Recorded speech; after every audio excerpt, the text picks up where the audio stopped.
అన్న నమస్తే.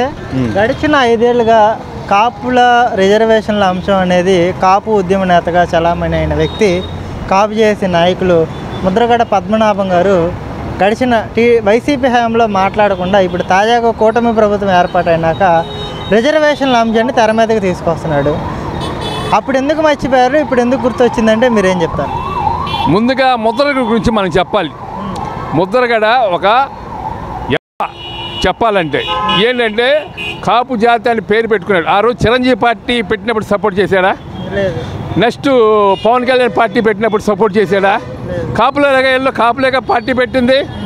కాపు జాతికి ఒక తీరన మచ్చ చేసింది ముద్రగడ పద్మనాభం. ముఖ్యంగా మనం ఎంతమందో చూస్తాం, కుటుంబాల్లో కొడుకైనా ఎదురు తిరుగుతాడు కానీ కూతురు ఎదురు తిరుగుతాడు. మొన్న నేను రీసెంట్గా పేపర్లో వచ్చింది, ముద్రగడ కూతురు పాపం ఆ తల్లి వాస్తవంగా మాట్లాడింది. మా నాన్న ఇప్పుడు కూడా మా నాన్న ఆ భ్రమంలోంచి రావద్దు అని వాస్తవంగా చెప్పింది.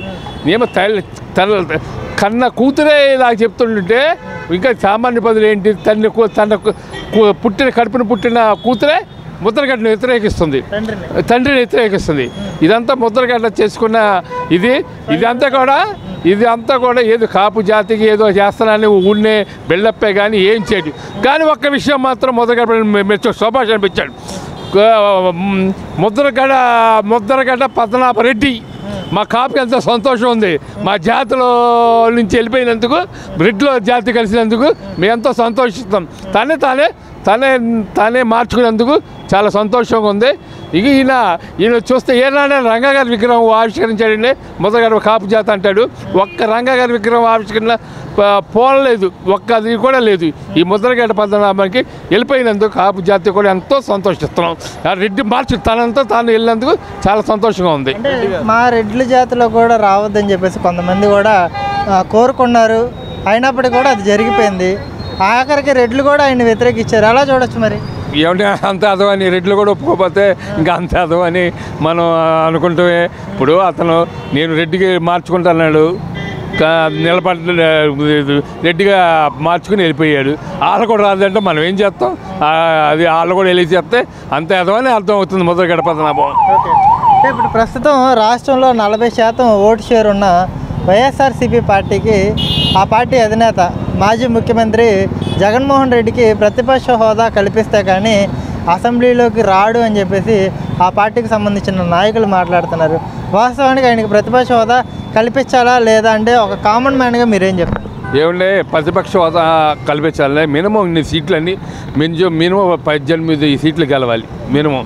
ఆ రోజు కూడా తెలుగుదేశం వాళ్ళ నుంచి 4-3 తీసేసి ప్రతిపక్ష హోదా పోతుందని ఉద్దేశం ఆ రోజు జగన్మోహన్ రెడ్డి ప్రయత్నించాడు, కానీ విఫలమయ్యాడు. ఏంటి ప్రజలే ప్రతిపక్ష హోదా వద్దు, జగన్మోహన్ చాలురా బాబు, నీకు 11 సీట్లు చాలు, నువ్వు ఎమ్మెల్యేగా ఉండు అని చెప్పినప్పుడు మనమే ఎవరండి ప్రతిపక్ష హోదా కల్పించేది? ప్రజలే తీర్పిచ్చినప్పుడు ఆ ప్రజలకి తీర్పుకి నువ్వు కట్టుబడి ఉండాలి. అంటే ఓవరాల్గా చెప్పండి, ముద్రగడ పద్మనాభం గారి మీద ఇప్పుడు కాపు జాతిలోనే భయంకరమైన వ్యతిరేకత వచ్చింది. ఆఖరికి ఆయన పేరు కూడా మార్చుకున్నాడు. కన్న కూతురు సైతం కూడా ఆయన వ్యతిరేకిస్తున్న పరిస్థితి. వయసు వచ్చింది కానీ బుద్ధి అయితే మారలేదు అన్నట్టుగా కూడా మాట్లాడుతుంది కదా. ఎందుకు నానాటికి ఆయన యొక్క స్థాయిని ఆయన దిగజార్చుకునే ప్రయత్నం చేస్తున్నారు? ఎందుకు హుందాగా వ్యవహరించలేకపోతున్నారు ముద్రగడ పద్మనాభం గారు అంటే మీరేం చెప్తారు? ఇప్పుడు బాబు, నీ ముఖం నా ముఖం ఇక్కడ దాదాపు చాలామంది ముఖాలు ఉన్నాయి. ఎవడ ముఖానికి ఎవడికి మ్యాచ్ అవ్వదు ఈ ప్రపంచంలో ఉన్న జనం. ముందు ఎవడ మైండ్కి ఎవడో మ్యాచ్ అవ్వదు. కాకపోతే ఏదో 1-2 దారుల్లో వెళ్తాం తప్ప. ముద్రగడ పద్మనాభం గారిని 89లోనే ఎప్పుడో సైకిల్ వేసుకుని మన కృష్ణలంక కట్టమ్మడబడి పోతుంటే చూశాను ఆయన్ని. 94 ఎప్పుడో వెళ్తున్నాడు. నా చిన్నతనంలో అందరూ వస్తున్నారు కదా, ఆయన ఏదో సైకిల్ ర్యాలీ చేస్తున్నాడు అని చెప్పేసి అందరం కట్ట మీదకి వచ్చి చూశాం. ఆయన ముఖాన్ని చూడంగానే అతను ఒక కుళ్ళుబోతి మానసిక రోగిలాగా నాకు అప్పుడే అనిపించింది. ఎందుకంటే 94లో ఏమో ఈడ పెద్ద మానసిక రోగిలాగా ఉన్నాడే. అంటే కొంతమందికి అవతల వాళ్ళ పొడ గిట్టదు, ఎవడ పొడ గిట్టదు. అంటే ఆడ ఇంట్లో పెళ్ళాం పొడ కూడా గిట్టదు ఏంటి. ఈ అమ్మ ఇంట్లో పెళ్ళాం అన్నం తిన్నా కానీ ఈడన్నం తిన్నా కానీ ఏంట్రా బాబు అనుకుంటాడు. ఒక్కడు ఆడు అన్నం తింటున్నా ఆడు కూడా కుళ్ళిపోతాడు. వారం ఏందనం. అది ముద్రగడ్డకి ఆ లక్షణాలు స్పష్టంగా ఉన్నాయి. ఆ బతికేందుకు అతను మానసిక రోగి, అర్థమైపోయింది. క్లియర్ కట్ అతను మానసిక రోగి. అదేదో సినిమాలో కానీ మానసిక రోగి ఆడేదో గీస్తూ ఉంటాడు. ఏదో అనగనగా ఏదో ఒక సినిమా వచ్చింది పూర్వం, ఒక 20 ఏళ్ల క్రితం. అదేంటంటే ఆడు పిచ్చోడు. ఆ పిచ్చోడు గీతలు గీస్తూ ఉంటే వీళ్ళందరూ నేను దేవుడి దగ్గరికి తీసుకెళ్తాను అది అంటే ఈ జనం అందరూ పెద్ద పెద్ద వ్యాపారస్తులు వాళ్ళు అందరూ ఆడిని భక్తుడి కింద గోలు. ఆ లాస్ట్కి ఆడు పిచ్చోడు. ఇతను కూడా ఒక పిచ్చోడు. ఇతను ఏదో నేను నిజాయితీ. ఎందుకు నిజాయితీ? ఇప్పుడు అసమర్థుడైన స్నేహితుడి కన్నా సమర్థుడైన శత్రువుతోనే ఉండాలి ఎప్పుడు. ఇతను అసమర్థుడు. ఇతని మూలాన ఒక మనిషి బాగుపడినట్టుగానే మనకు ఎక్కడ కాపులకి వాస్తవంగా చెప్పాలంటే ఎవరి మూలాన ఎవరో బాగుపడిన వాళ్ళు ఎవరో నాకైతే కనపడలేదు. వాళ్ళ పరిస్థితులు వాళ్ళు ఏదో బతుకుతారు, ఉంటే తినటం లేకపోతే ఏదో కష్టపడతాం, కొంచెం టైట్గానే ఉంటారు. ఈ మధ్యకాలం సాఫ్ట్వేర్లో ఇవి వచ్చినాక కాస్త పర్వాలేదు. వాళ్ళు ఎవరి డబ్బుల గురించి ఆశించరు.